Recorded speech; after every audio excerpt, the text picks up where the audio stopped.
നമ്മളെ ഉയർത്തിക്കൊള്ളും. 1 പത്രോസ് 5:6 തിരുവചന പ്രകാരം ഞങ്ങൾക്ക് ലഭിച്ച തക്ക സമയത്ത് ലഭിച്ച 2 സാക്ഷ്യങ്ങളാണ് ഞങ്ങൾ പരിശുദ്ധമായ അൾത്താരയിൽ പറയുന്നത്. എൻ്റെ പേര് ഷൈനി, മറയൂർ സഹായിരി ഇടവകയിൽ നിന്ന് വരുന്നു. ഞാനൊരു റിട്ടയർഡ് ടീച്ചറാണ്. എൻ്റെ മകൻ ആശിഷ്.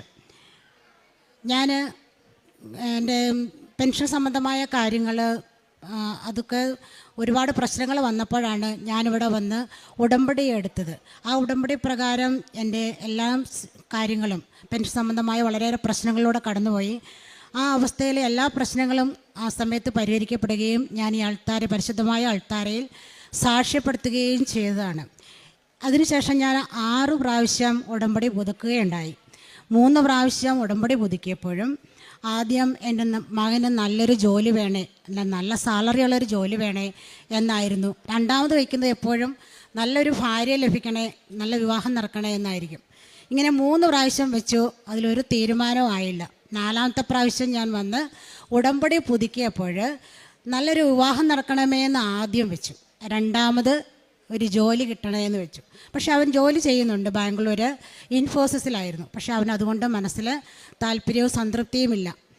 അങ്ങനെ ഉടമ്പടി വച്ചതിന് ശേഷം ഞങ്ങളുടെ ഇടവകയിൽ നിന്ന് തന്നെ 2-3 വിവാഹാലോചനകൾ വരികയും ഞങ്ങളായിട്ട് ചെന്ന ഒരു കുട്ടിയെ ചോദിക്കുകയും ഇവിടെ വന്ന് ഉടമ്പടി എടുത്തിട്ടുള്ള ആ ഭവനത്തിൽ നിന്ന് ഞങ്ങൾക്കൊരു കുഞ്ഞിനെ വിവാഹത്തിനായി ഉറപ്പിക്കാനും സാധിച്ചു.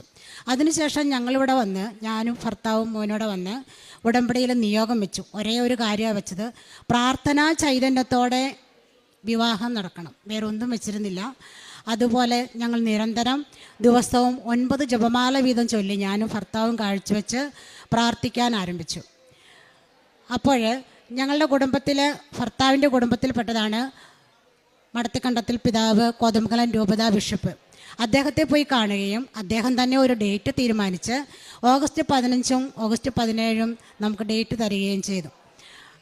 തുടർന്ന് പല ദിവസങ്ങളായിട്ട് ഞങ്ങൾ ഇവിടെ വന്ന് മാതാവിനോട് കാര്യങ്ങളെല്ലാം ഒന്ന് പറയണമെന്ന് വിചാരിക്കുന്നുണ്ടെങ്കിലും പല കാര്യങ്ങൾ കൊണ്ട് നടക്കാതെ പോകുന്നു.